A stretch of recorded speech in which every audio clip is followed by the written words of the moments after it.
लंकेपासून कित्येक किलोमीटर दूर अयोध्येला 20 दिवसात प्रभू श्रीराम कसे पोहोचले जाणून घेऊया.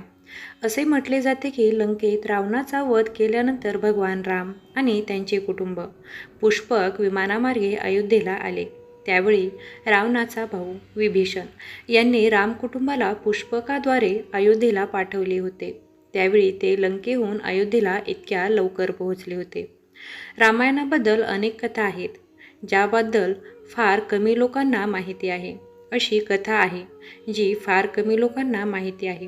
विशेष गोष्ट अशी आहे की कथा दसरा आणि दिवाळी दरम्यानची आहे. वास्तविकच दसऱ्यानंतर दिवाळी 20 दिवसांनी येते. असे म्हटले जाते की भगवान रामाने दसऱ्याच्या दिवशी रावणाचा वध केला आणि त्यानंतर ते अयोध्येला रवाना झाले.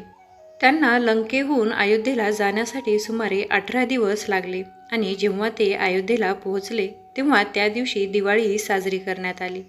यावरून हे कळते की भगवान रामाला लंकेहून अयोध्येला जाण्यासाठी सुमारे 18 ते 20 दिवस लागले होते. अशा परिस्थितीत आता लोकांचा प्रश्न आहे की भगवान राम लंकेतून 20 दिवसात अयोध्येला कसे पोहोचले, कारण त्यावेळी वाहने नव्हती. जाणून घ्या याचे उत्तर आणि याचीही संबंधित रामायणाची कथा. वास्तविक आता बरेच लोक गुगल मॅपच्या आधारे प्रश्न उपस्थित करतात की भगवान राम लंकेतून इतक्या लवकर अयोध्येला कसे पोहोचले.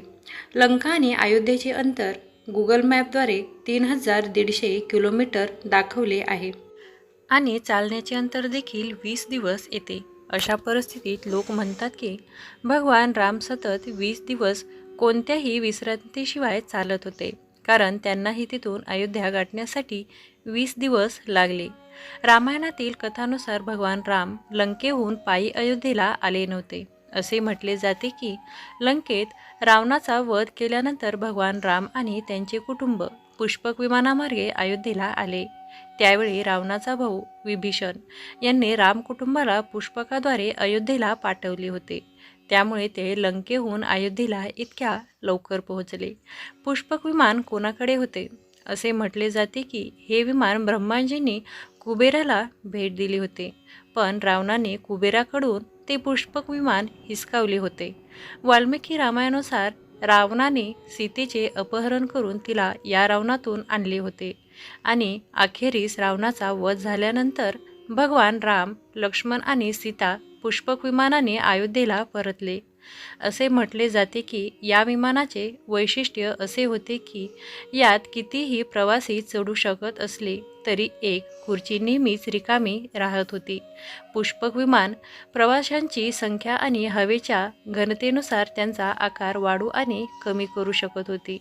पुष्पक विमान केवळ एका ग्रहावरच नाही तर इतर ग्रहावरही प्रवास करण्यास सक्षम होते. पुष्पक विमानाचे अनेक भाग सोन्याचे बनले होते. हे विमान प्रत्येक हंगामासाठी अतिशय आरामदायक आणि पाहण्यास अतिशय आकर्षक होते. आपणास समजलेच असेल की भगवान श्रीराम अयोध्येला कसे पोहोचले.